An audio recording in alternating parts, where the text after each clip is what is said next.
One of the key themes,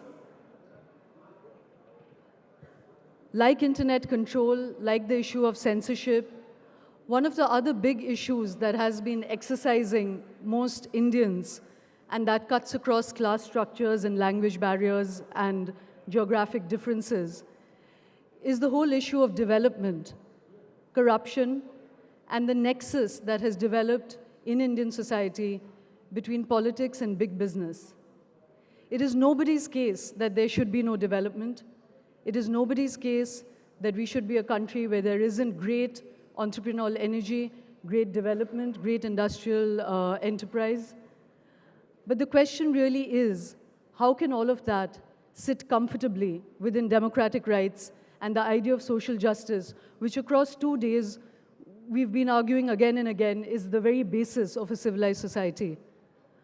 How will corporations, big business, and democracy square with each other? What is that balance sheet? How difficult is it to do business in a democracy? How do we see it from both sides? That is what the discussion right now is.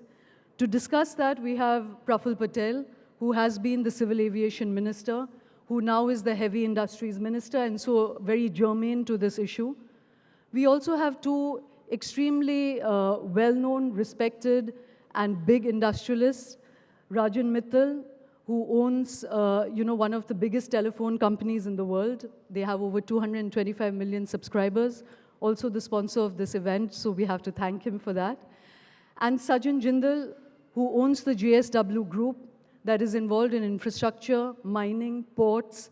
They're one of the largest producers of steel in the world. And both these industrialists, again, are extremely germane to this conversation, because neither can we do without big industry and big corporations, but we do have to ask, how can we make it more humanized and civilized in its interaction with community? Please welcome the four of them.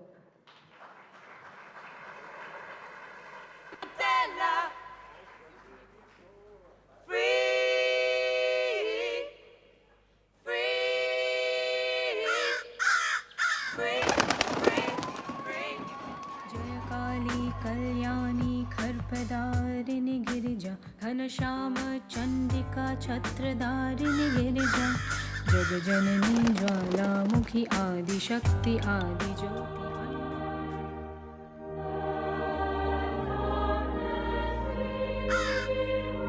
I was hungry and you gave me to eat. Hungry not only for bread, hungry for love.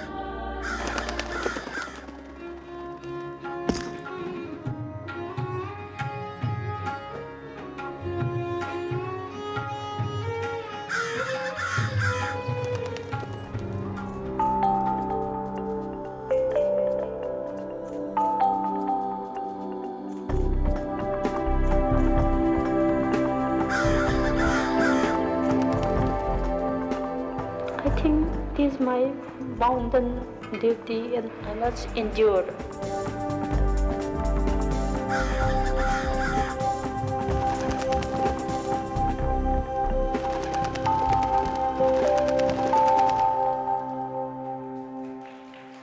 Good. We're getting the sound now. Yeah. Hello, everyone, and thanks for being with us out here, Praful, Sajjan, Rajan. You know, when you look at the discourse that's been surrounding Indian democracy for a while, you are struck by two perhaps slightly contradictory themes that come out. One theme says that Indian democracy and Indian politics has been entirely captured by big business. That's where the money comes from. The government, the politicians, political parties, the cabinet work essentially for big corporates. That's one view.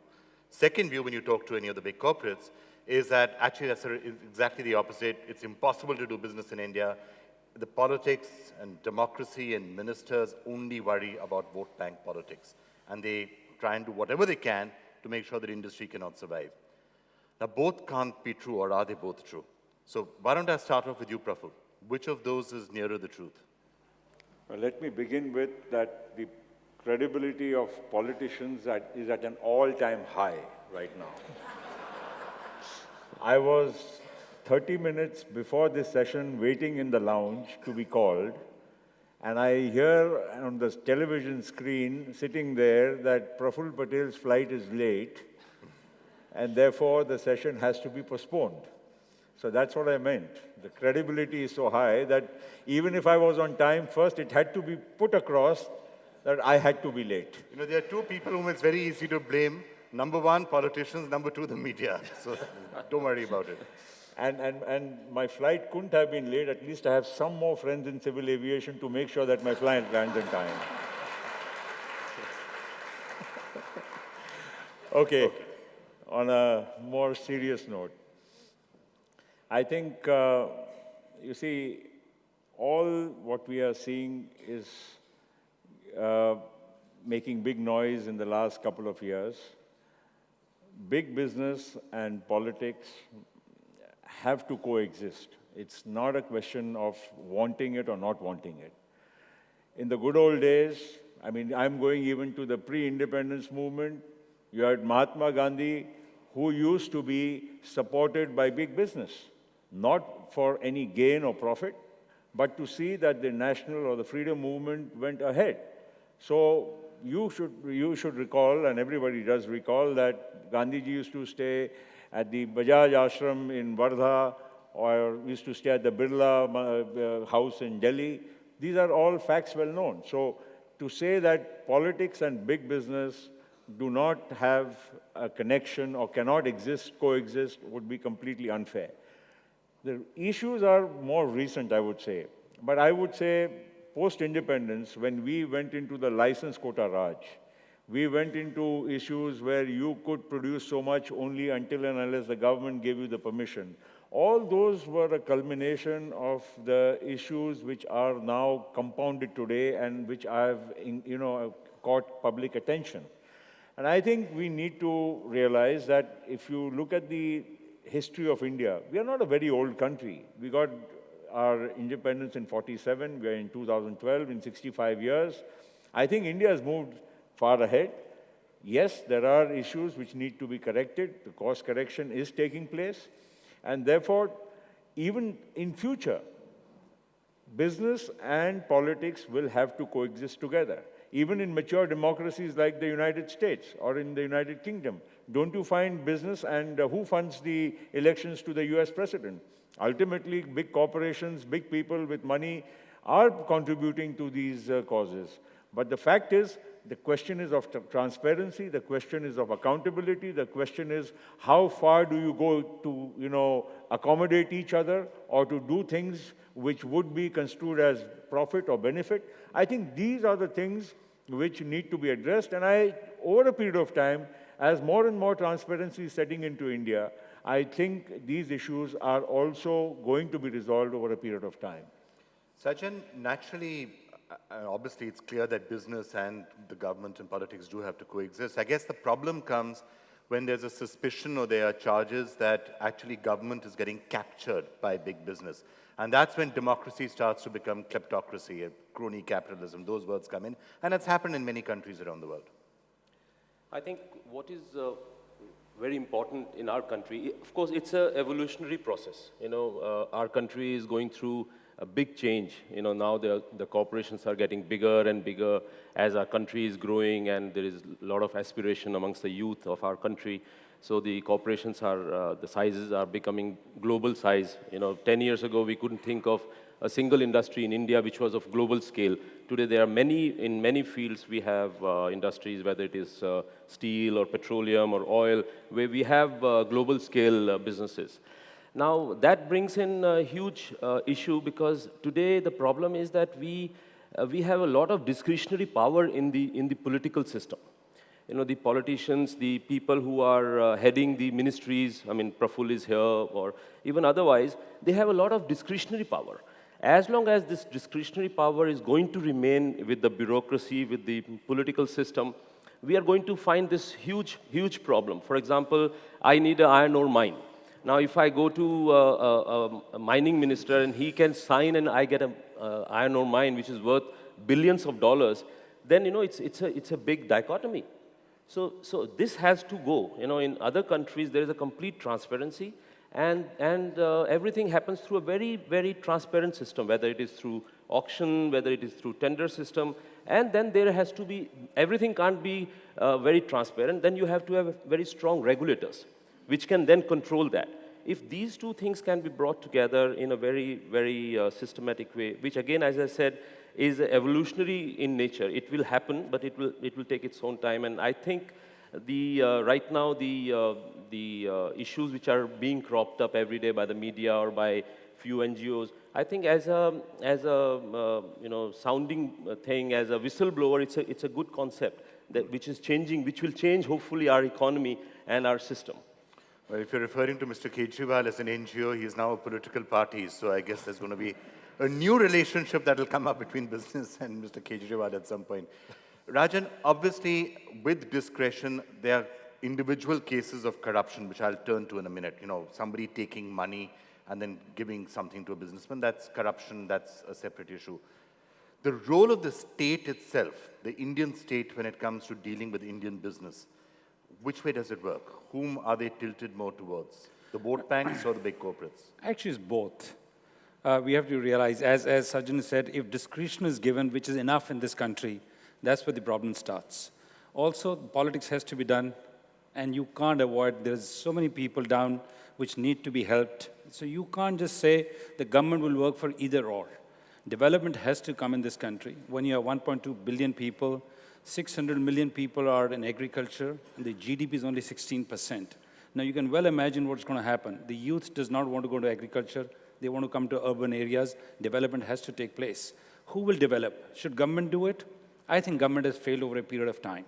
If you see the first 20 years of this country, and then you see the last 20 years, you can see the difference. I don't think the government should be in the business of being in business. In fact, if government is out of business, it helps. Look at telecom. In 15 years, we have created a world company and a world telecom companies. Look at what they have created at Buddh Circuit. Fantastic circuit, which is a pride for India. As an Indian citizen, I can tell you, it's a proud moment. Now, there are issues that the private sector only can handle it. Government needs to be actually out of this system, transparent, regulators, and if you see the world across, there are many ministries which should not be here. There are only regulators across the world. Why do you need a minister for that? Any minister, many ministries. Does that include, Mr. Patel, heavy industries? Why does he need to be here? If I may say, if I look at the industry ministry particularly, there is a industry minister, there's a heavy industry minister, there's a MSc minister, there should be one industry minister. Why should there be 5 industry ministers? Praful, I'm not trying to put it here. I can't tell you how lucky you are that he's not the Prime Minister. In these days, I'm not too sure if that's, where will you be coming from? But so all I'm saying is the government must be more compact, more lean, and more transparent and allow the private entrepreneurs. And India is an entrepreneurial society. We are not like one of our Asian neighbors where the state runs everything. Here, you've got to allow the entrepreneurs to do their job. And to say that we have to fix the lower end of the pyramid, of course we have to fix it. This country cannot allow a pyramid which is heavily stacked on top, and then you have a bottom which is, we're going to have some conflicts here. So it has to run both ways. Okay, Praful, we're going to break from the debate for 3 minutes to allow you to justify your existence, so at least your ministry's existence. I mean, once upon a time, heavy industry was all about the big PSUs and setting up steel mills and the like. Now, perhaps, Sajjan and others the private sector can do it more effectively. My friend, we've just had a reshuffle last week. and after that, you asked such a question. How dare you? Well, we could merge it with another ministry. I endorse some of the issues, but don't look at it now. Let's not compartmentalize it into a question of an existence of a ministry or not. I think it's a reflection. India as a country which is the 6th of the world's population, and I'm not talking in terms of ministries again. I'm just saying that as people's representatives, actually if you see, as a member of parliament, and mind you, I've been 23rd year in parliament, it's a long time, I see how parliament over the years and the aspirations of the people and the different, the complexities of Indian parliament, I think we represent far too many people in that one little small room, whatever you may call it. People may abuse it, accuse it, whatever may be the issues. But it is a very complex way to govern India. And therefore, some of the issues which Sajjan and Rajan have raised, you see, there is chaos, I agree. But at the same time, the only thing what bothers me is that there should be, while we come out of all this transition phase, we should not derail the basic agenda of development in the country. To some extent, in the last couple of years, what I feel is that while we have been addressing issues, then again, nobody should have any second opinion about transparency, of corruption being the sole issue which has to be addressed. All that is acceptable. But the fact is that we have suddenly gone into a state of rigor mortis. Everybody is saying, no, I don't want to do anything. You talk to the bureaucrat, you talk to my colleagues, you talk to everybody within the system. They really feel that there is a serious issue and we just don't know how to get out of it. So therefore, even the political system, in a democracy as complex as India, the moment you have an issue, now today you may talk of many things which are very sensible. Somebody will say insurance reforms or banking reforms or some of the normal things which would be helpful to the growth of the Indian economy. You bring anything in parliament. If I am in opposition, I'm supposed to oppose it. Tomorrow I will be in opposition, I will oppose it. If this is going to be the way we move forward, and mind you, I'm nothing against Mr. Kejriwal or anybody who wants to be an activist, but please, does somebody have a solution to the problems of India? They're only accusing and abusing, and they're only trying to point out the irregularities. But do they have a solution? Does anybody come up on stage and say, this is what is needed for India? I have not heard a single voice on that front, and I have not heard anybody, right from you, Vikram, to any friend or Tarun or anybody in the media, at least asking them, what is your recipe for India? Nobody has an answer. And one more thing I want to... Yes, that is what's important. But actually, they have been asked that question. And one more thing, now while I'm saying about the other guys, you asked me a question whether we are required or not in the government. I want to tell you one thing, that the fundamental issues here is that over a period of time, the government has to decide whether it has to be in business or it has to be in government. We are running companies, we are running so many businesses on behalf of the government, and on the same side, in steel, we have him competing with Steel Authority, we have him competing with BSNL and MTNL, and we have in erstwhile civil aviation, we had Air India competing with Jet or Spice or whichever the airline, and same applies to heavy industries. We have BHEL competing with L&T, we have other companies competing with somebody else. So this is going to be a conflict of interest. The moment you are in government and you are in business, we will have to draw a line at some stage. But at the moment, if you talk to anybody about privatization, toba toba, how can you privatize? Okay. Everybody accuses me at one time, Air India ka kya ho gaya? Are you don't fly Air India yourself and you fly some other airline and you accuse the minister of what can the minister do about Air India? First fly Air India, then you tell the minister. Okay. You have a choice, so you have exercised your choice. I'm not coming back to that issue. The larger issue is we have to agree that we cannot be in government, to not be the government, not to be in business. The parliament has to agree. All the people in the country have to come on the same page. Okay, you said somebody needs to be talking about a solution. I think both Rajan and Sajjan in their own ways pointed towards it. What you seem to be both saying is that move to a system of greater transparency, less discretion, let the government step out, get out of the way, stop putting obstacles, and leave us to do our own job. That's what you seem to be saying. And be in the regulatory format. Bring in the regulatory format. Government's job is to create more regulations and control it through regulation and not through competing in the industry. Because or giving licenses or having quotas or having any of that. That's right. Because you take, as Praful mentioned, Rajan mentioned, any business where public sector or government is involved, whether it is flying, whether it is steel, whether it is automobile, whatever it is, they are not successful. I mean, they have got all the resources. If you take Air India, because Praful is here, Air India has got the maximum space at every airport. They have got the maximum hangar space, they've got everything. You take Steel Authority of India, they've got all the minerals possible on earth, but that is being misutilized or underutilized. You take the case of Vedanta, they took over Hindustan Zinc 10 years ago during the NDA regime. At that time, Hindustan Zinc was barely able to meet the ground. Today, they have increased the capacity tenfold and become the world's largest zinc producer. They have really took advantage of the resources that are there, which we are not able to do in an environment where the public government is controlling the business. So government should get into the regulatory format and allow the private sector to build the businesses. Rajan, that seemed to be your point. And talking about the industries that are doing well, the reason the IT industry has always done so well in India is because the government stayed completely away from it. Telecom seemed to be doing fine until suddenly all the spectrum issues came up, and then suddenly again telecom is in the doldrums. But in other cases, you will need the government to come out and make a push, as is happening in retail. Government should be a facilitator.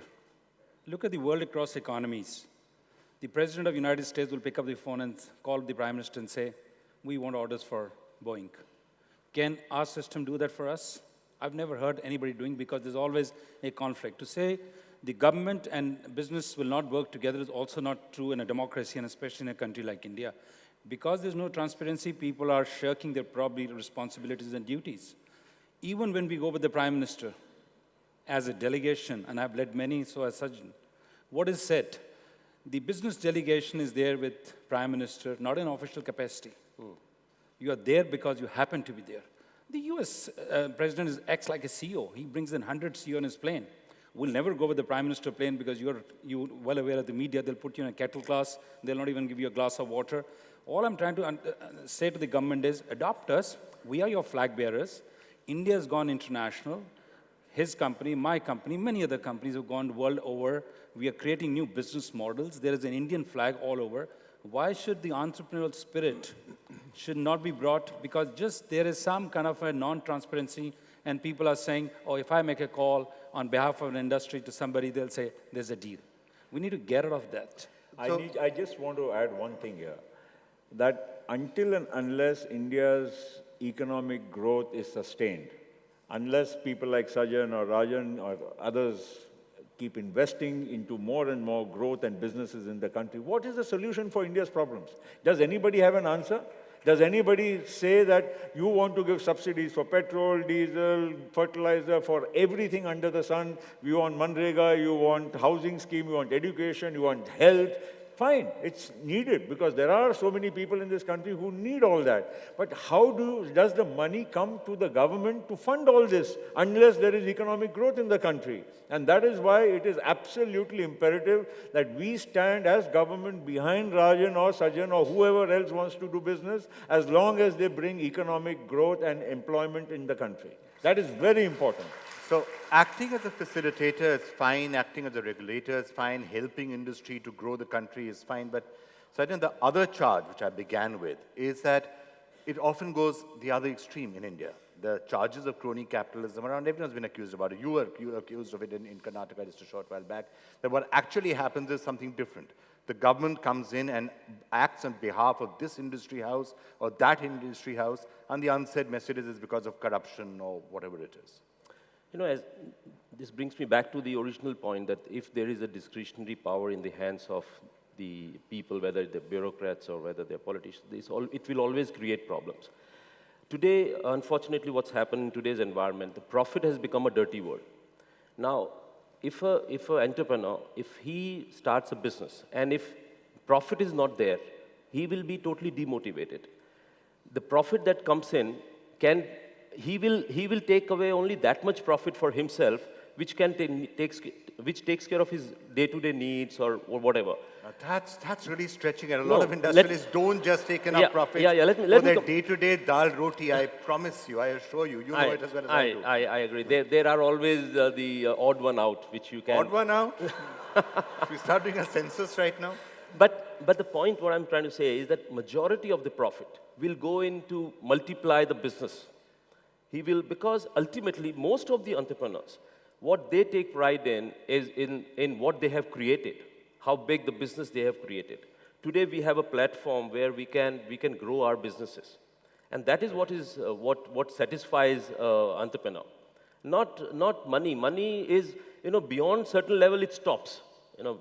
Money is important to a level. Beyond that level, money has no meaning. It's all about what you want to achieve in life. What do you want to create? What do you want to leave as a legacy? But you still have, the point which I was making is still, I still want to come back to it. Is it happening in India or is it not happening that at the end of the day, politicians need money for their own personal reasons or for their political party, and a certain set of industrialists just We finds it. certainly do. Yeah, well, okay, we'll come to that as well later. But a set of industrialists walks inside and says, look, here's the amount of money that you need for yourself personally or for your party or whatever, and policies are systematically done to benefit this industrialist or that industrialist. Yes or no? No, I would say yes. It does happen. It does happen, and that's very unfortunate. But it's not happening today. It's been happening since independence.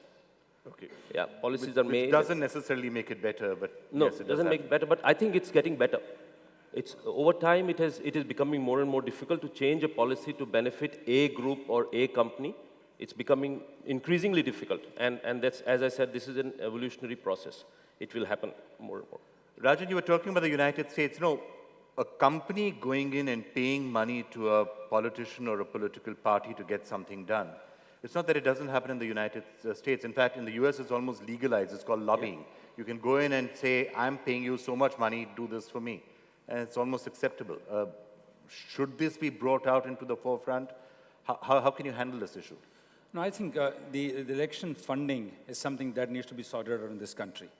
And if you take out the discretionary, out of the government domain, many things will be so transparent.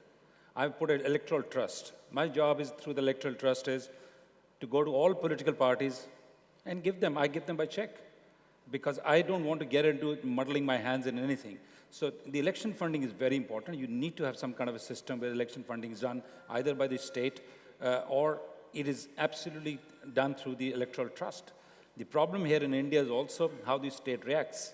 If you happen to be on the wrong side of the election and the other party comes into the power, you know what's going to happen in this country. So because there's so much discretion, in US it does not matter. He will host a dinner and say, I'm hosting a dinner for Romney's collection. It doesn't matter who comes into power because there's no discretion left with that government. If you take this big chunk, it really resolves a whole lot of issues. And that's as important. I work in many countries. I work across 20 countries. And there are democracies, autocracies, there are a whole lot of countries. And people ask me, how do you work in Africa? My answer is very simple. If you can drive in India, you can drive any part of the world. You're so well trained. So if you really take that big piece out, you're going to see a lot of changes happening in this country. Vikram, another point which is very important going forward is we have to have a big electoral reform. Today, as every election, the cost of election is becoming more and more. And every political party is finding it extremely difficult to fund. My brother is in politics. My father was in politics. So I know when my father fought election in '96, he spent 12 lakh rupees.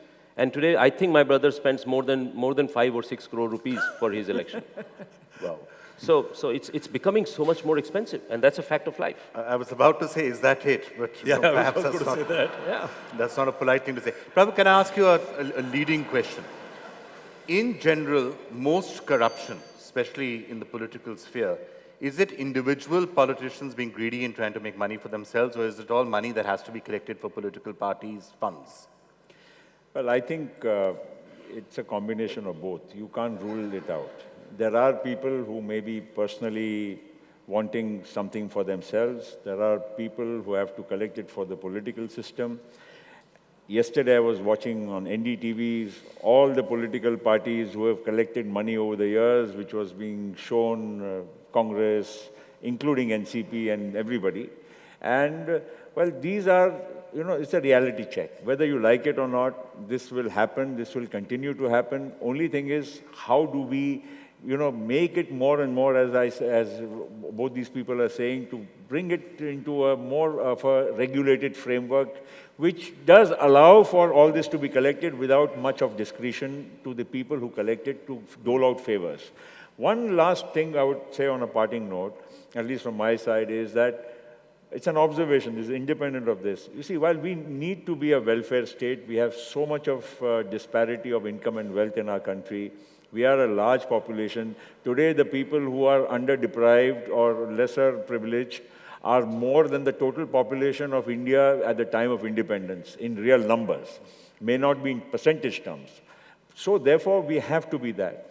But on the other side, I also tell you that the tolerance level in society is going down very rapidly. We should not lead to a state of anarchy the way some of the things are going. It is a word of caution. And I'm telling you one thing, as a politician who contests from a rural area, my constituency has got the left-wing extremism. One of the 38 districts of the country. And therefore, starting from there, to whatever I see in Mumbai and Delhi, I find that there is intolerance creeping in very fast. And therefore, on one side, we claim to be a welfare state. The tolerance towards all this capitalism which we are talking, which is also equally needed, we are moving only towards socialism. I appreciate there is a welfare state required, the socialist concepts are required, but at the same time, we should not abandon the legacy that we have moved on a two-pronged approach.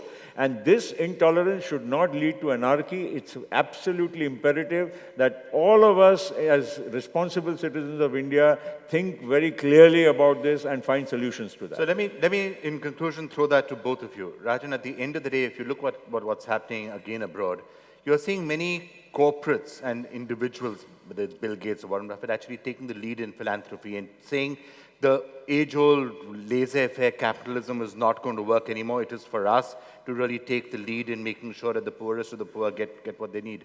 Is that something which corporate India needs to do a bit more of?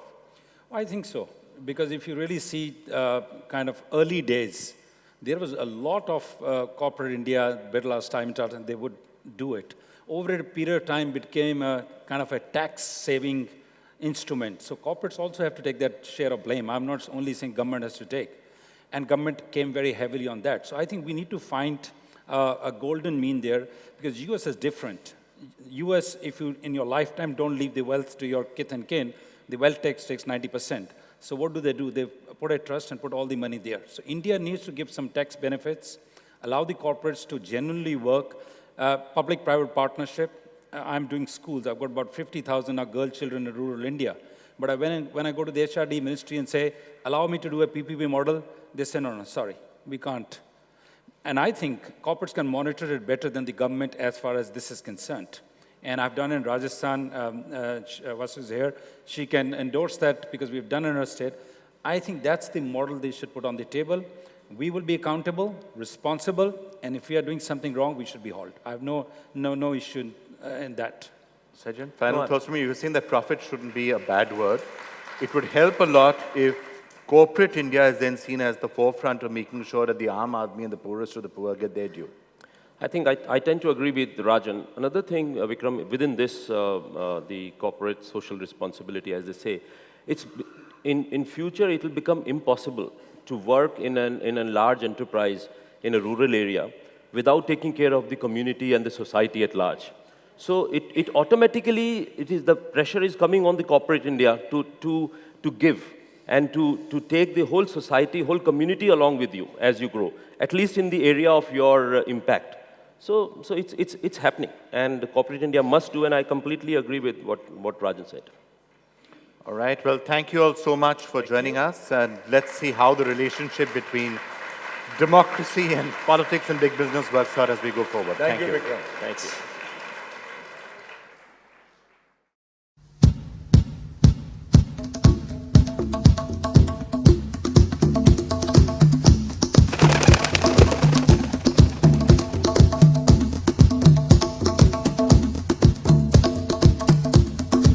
I have a dream that one day on the red hills of Georgia, the sons of former slaves and the sons of former slave owners, we